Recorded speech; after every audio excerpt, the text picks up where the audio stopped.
Uncle is back, I got you, Uncle. Anywhere I would have followed you.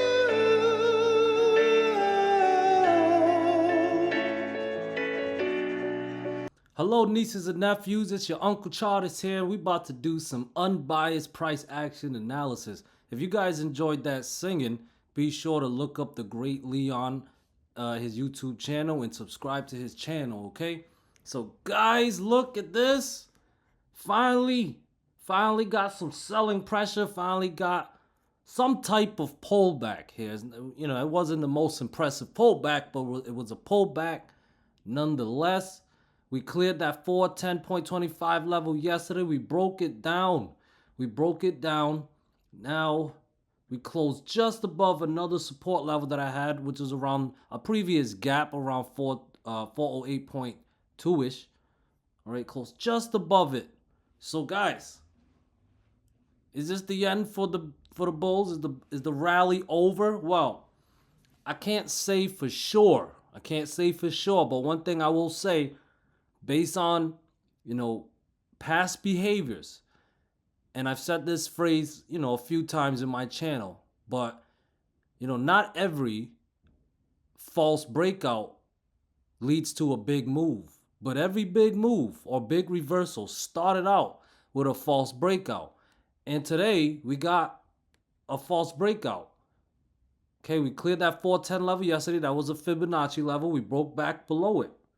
And look at this. This candle here is bigger than the previous day candle. That's an outside daily candle. It's a red one. It's bearish, okay? So we just need some more follow through, okay? We just need some more follow through, and that follow through is SPY needs to stay below the 410 level tomorrow and break down 408 to trigger more downside. We had some support around 407 today, okay? So breaking down 407 would be great as well. Look to a short when we break down support. All right, that's Uncle's strategy. That's how I trade every day. All right, like today, for example, the market opened at 411.62. Here's the 930 candle. And look what it did first. It broke down the 411.5. I had a support at 411.5. This was written in the Discord. That was the first thing it did. And I had a level around 410.5 to 410 zone. Nice bounce off of that. Okay, level to level move. And then when it bounced, now here, look, this is where it got a little complicating. You see this candle right here, we bounced up, back tested, washed above that 411.5 level that I was watching and rejected hard. Now this is the 15-minute candle. Now, I mentioned in a previous video that a lot of times when the smaller time frame is too noisy, I'll go to a higher time frame. So for example, here, you see how SPY tried to recapture that 411.5 level only to fail and reject hard down to the 410 support level, the critical 410-ish level. Now, if I go to the 30-minute chart, you can see here on the 30-minute chart how there's less noise. It never recaptured the 411.5 level on the 30-minute chart. You see how it's less noise? That's what I mean by less noise, okay? Because when you see the smaller time frame chopping around, not sure what it wants to do, it's good to go up to a higher time frame. When in doubt, zoom out. I think that's the popular phrase, all right? So yeah, the morning was great, breaking down support after support, and then the afternoon was just chop all day. But we got to look at the bigger picture here. We had a false breakout setup, okay? So, and the RSI is still in overbought territory.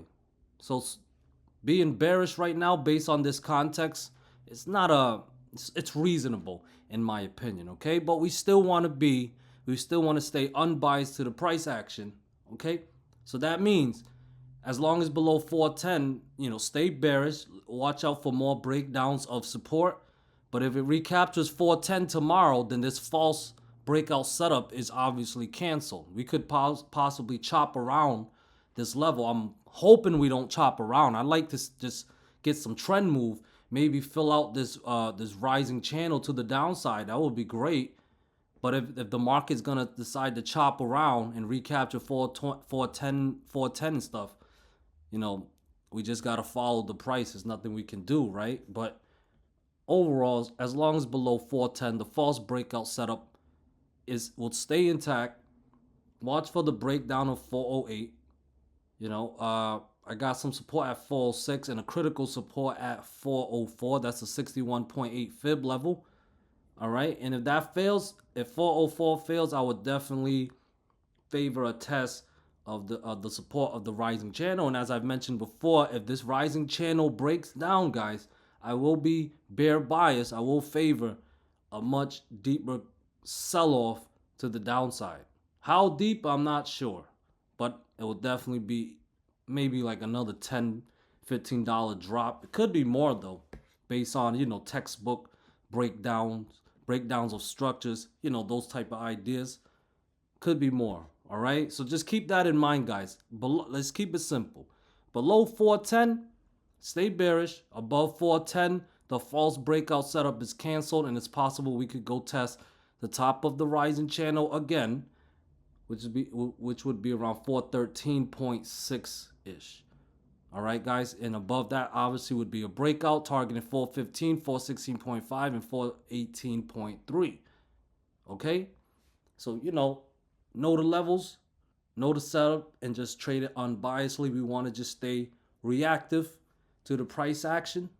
Okay, the price does something, we do something. We react to it. We just have a plan.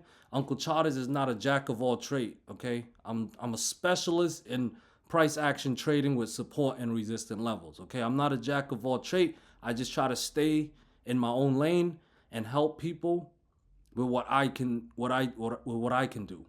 All right, so here's triple Q, and I did mention we got an inside daily candle setup yesterday with the mother candle high around 321.17. Market washed a little bit above that today, but overall it's still within the chop range. Okay, 321.17 down to 315.6. So we did get some selling pressure from the resistant level. Let's see if we can break down support at 317.5 and 315.6.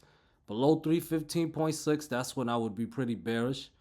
I think that's pretty reasonable. Break down the critical support. RSI is still in overbought territory. By that time, I don't think it would still be an oversold just yet. So it's reasonable based on this setup. All right, but you know, we also could chop and base. And if that's the case, as long as within this range, it could break out to the upside. But it would have to break 321.17 to trigger more upside for me to be bullish. Okay, so you know, keep it simple. 321.17 to 315.60. That's the chop range. Is a decent sized chop range. Could get some tradable moves within it if you play it unbiasedly. But the break above or the breakdown of this range, which I think would, you know, tell us where the next leg will be for the price. Okay, IWM, big breakdown in my opinion. We lost that critical Fibonacci level at 176.5, still bouncing off that 174.3-ish level that I got. So if bears want to show follow through, break down 174.3, look to short if that level fails. Targeting, there's a gap. The gap is at 171.7-ish with 170.3-ish below, okay? So I'm going to stay bearish on IWM as long as below 176.5, okay? Now, if it recaptures, though, then obviously I'm going to follow the price action. Above 176.5 would put 178.5 and 180 back in play, okay? And here's Apple, guys. We cleared that yearly trend line that I got here for Apple. We cleared it yesterday, but look what happened today. We closed back below. Looks almost like a dark cloud cover candle, which is usually a reversal candle as well. Not perfect, of course. They never are perfect, but watch that support, guys. There is support at 165. If it fails, look to short. Short 165 breakdown. All right. It needs to stay below 165.7 for this false breakout setup to stay intact. Break down 165, targeting 163.5, 162, and 160.5. Below 160.5 is bearish. That's a critical Fibonacci level. It was the clearing of that level that triggered this move to the upside. So to lose it would be bearish. I'll favor a gap fill down to 158 and 156.2. Let the price action guide you. And look at this. Tesla bouncing off that 23.6 fib level. But how many times is it going to test that level before it can actually push to the upside? Okay, the more it tests that level, and yeah, it might bounce right now, but the more it tests it, the more the buy orders are going to get absorbed. And eventually, if they keep getting absorbed without any follow through, they'll run out of orders and it'll break down and it'll be bearish. So below 190.3, you guys can see how critical that level is. But below that, I'll be bearish. Targeting 188.5 and gap fill at 183. That gap fill still needs to get filled. With 178 and 175.6 with 173.4 below.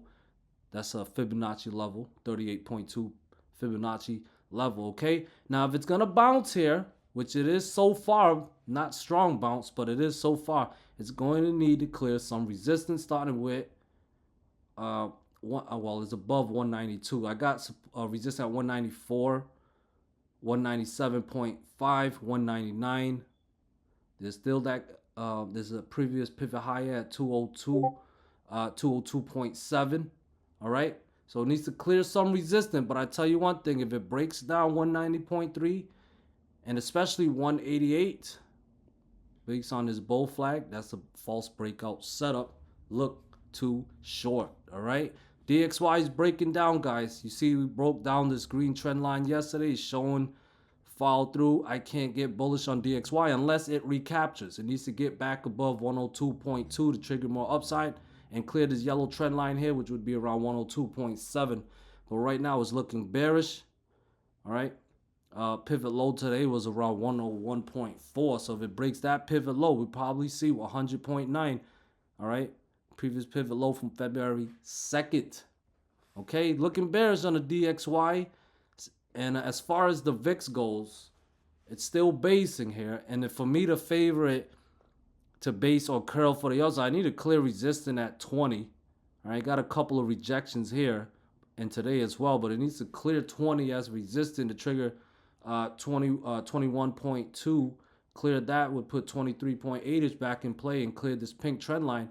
If we can clear that line to put 26 back in play. But right now it's looking like it's still bearish overall. If it can drop below 18.5, 18, drop below 18, it will put 17 and 15.6s in play. All right.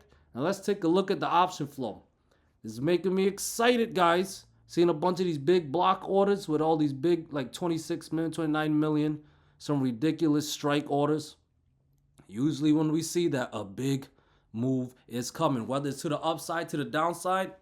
I can't say for 100% certainty, but I do know, or I've seen in the past, that big moves usually follow after these type of orders come in. And I am so excited to trade. I love trading with volatility. But yeah, 92%, guys, for puts. Let's see if QQQ is showing the same. Yeah, a bunch of block orders. Not as impressive as SPY, though. Well, that's a little disappointing. Well, we'll see what happens. But yeah, 58% for calls for QQQ. How about IWM? 87%. And look at that. Look at all those block orders I was talking about with the ridiculous strike price. Yes, I'm hoping this comes true, man. I'm hoping for all of us. Make that money. Tesla, 95% in the puts. Yeah. Okay, yeah, it's coming in with those ridiculous numbers as well with the block orders. Not the most impressive I've seen it. I've seen better. But yeah, those are coming in. Definitely worth noting in my opinion. Nothing on Apple worth noting. VIX, 100% in the calls. All right, guys. Thank you guys so much for watching. If you guys are looking for more guidance with your trades, more help, more support, being part of a community where everyone's respectful and supportive, please consider joining uncle's Discord. I would love to serve you guys at a higher level. Other than that, thank you for watching. Have a good evening. Peace.